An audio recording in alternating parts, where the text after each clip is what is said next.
Spiral from the Book of Saw was directed by Darren Bousman, written by Stolberg and Peter Goldfinger, is the 9th movie in the Saw franchise following the original films and Jigsaw. Stars Chris Rock, Minghella, Samuel Jackson, and Marisol Nichols. Working in the shadow of his father, Detective Zeke Banks and his partner take charge of an investigation into grisly murders that are eerily reminiscent of the city's gruesome past. Unwittingly entrapped into a deepening mystery, Zeke finds himself at the center of the killer's morbid game. Now, when it comes to the Saw franchise, the very first Saw movie that I ever saw was Saw 3. This was back in early the 2010s decade, during the Christmas break, even though I was still going to middle school at that time. But I remember getting the little disc, and it was Saw 3, and I put it in. After it ended, I was entertained by it. When it comes to the Saw movies, I pretty much like all the Saw movies except for one. I think the first Saw movie is great. I love the second Saw movie. Saw 3 is my favorite of the series. Saw 4 I think is okay. Saw 5 I think is a whack. Saw 6 I like.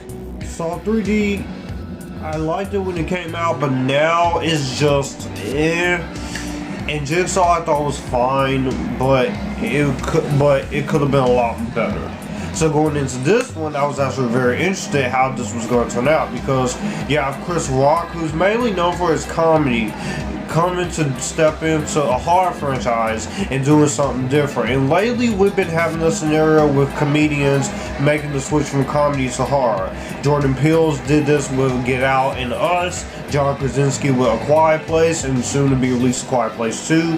And now Chris Rock takes the helm of this. He is a fan of the Saw series, and he wanted to do something completely different while still honoring the Saw legacy that we know and love.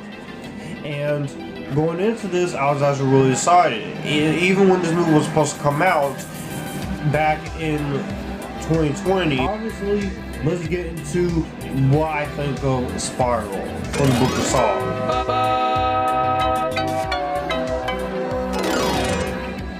Kicking it off with the positives, I'd say the best thing I appreciate about this is that it goes for something completely different. It still has that whole Saw things that you come for. Of course, you come from the traps, but it's going back to more of what made the Saw series entertaining for people in the first place, with the first movie, in which the first movie was more focused on the investigation other than the traps, and this has a more simplistic scenario, which why I very much appreciate as a fan of this first movie, that it decided to go back to basics. You get the sense of the investigation of these main characters, and you feel like that they're in the situation with this whole new copycat killer that is unwilling, that they might not make it out of this alive. And you have, of course, the main detective, who is Zeke, of course, played by Chris Rock, and he is trying to get this whole thing straightened out, but also at the same time, he has a problem where he once had a former rookie partner and he can't trust them. And that's what I very much liked about it. It comes to the idea. I very much appreciated the idea that Chris Rock wanted to do, and to that I think he very much succeeded in that. I think he did exactly what he wanted to accomplish. But also, let me just say the direction by Darren Bousman. This is a guy who has been heavily involved with the Saw movies. He directed the second one, the third one, and the fourth one.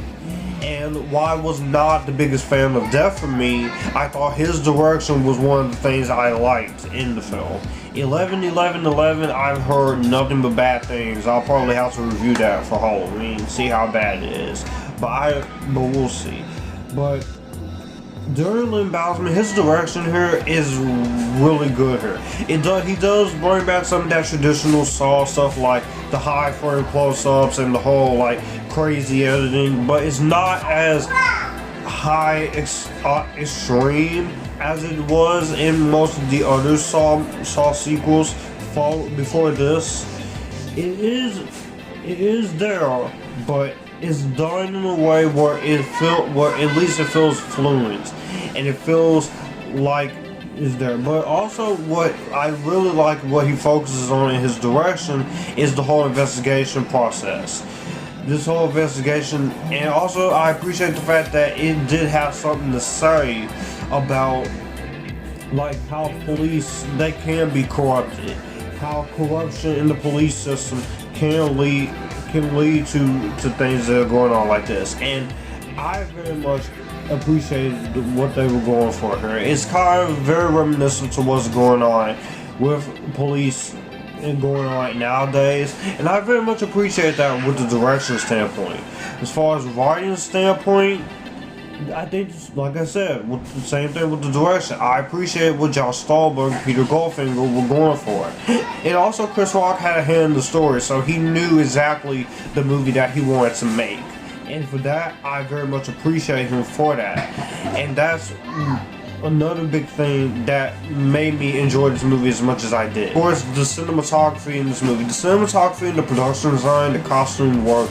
This is a small budget, but it uses the small $20 million budget to the best of its advantage.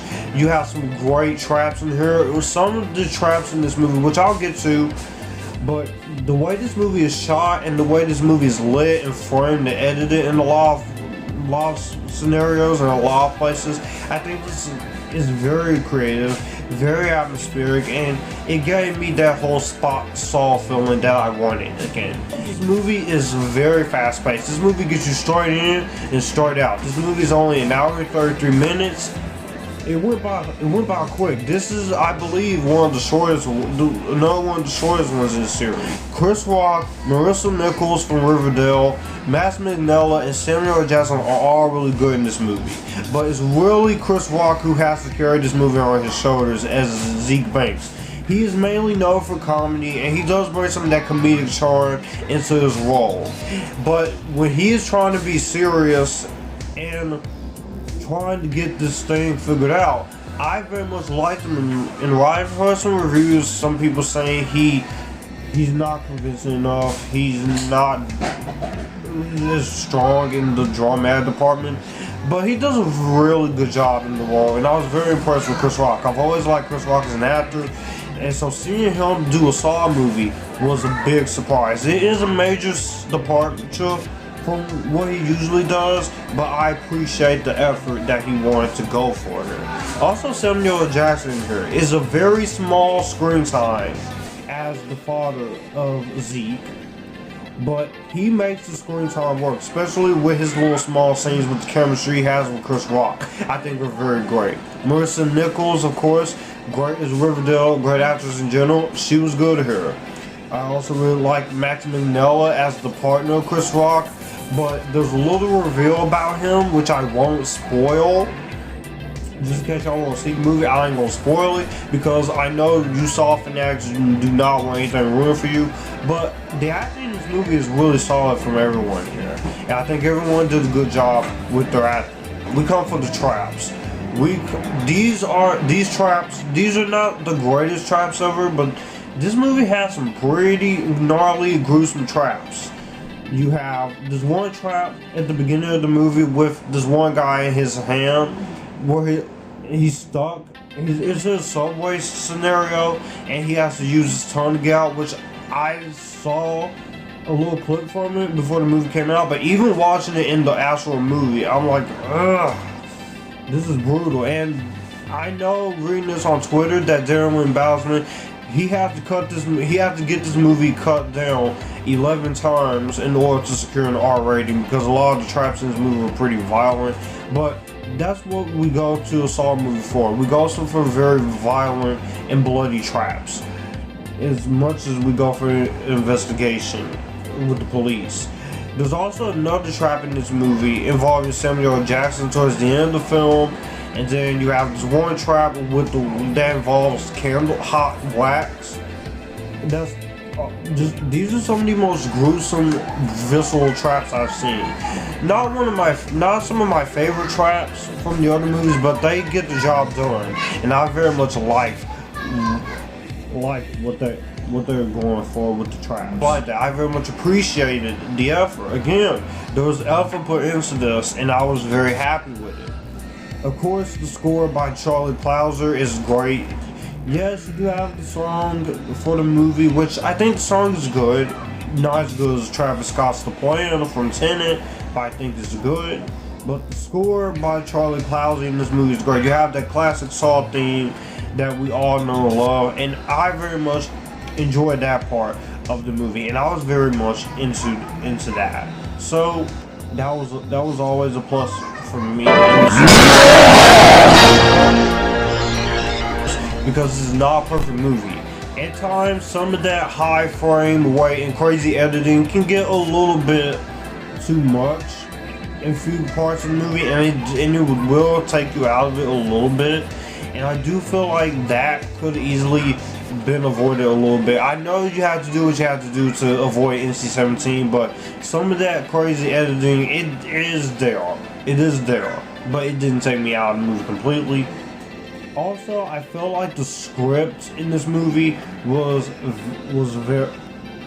while it is decent script, I feel like when it comes to some of the other characters, they didn't really have much development to them. The actors are good for what they're giving, but just like with the Godzilla MonsterVerse movies, just because this is a well-known property, that doesn't mean you can't at least try with the human characters. And I think the human characters are good enough.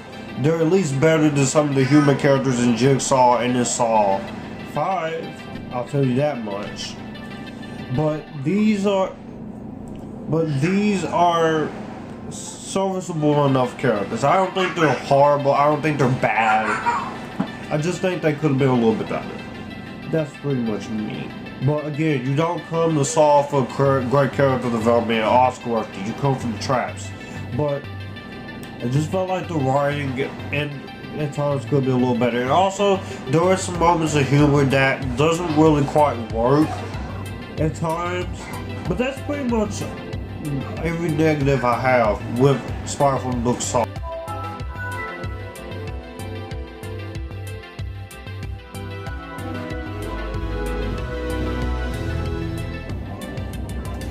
But at the end of the day, Spiral from the Book of Saw, this is my favorite Saw film since the third movie and the original movie. This movie delivers on giving them what the fans wanted. It gives some new blood for the franchise. It focuses on the investigation of this Jigsaw murders by a copycat killer and police corruption. Rather than focusing on mainly just the traps. The traps are awesome. Chris Rock and the cast does a good job. I like the direction. I like the writing. Definitely has the same issues as the other Saw movies in terms of writing and characters.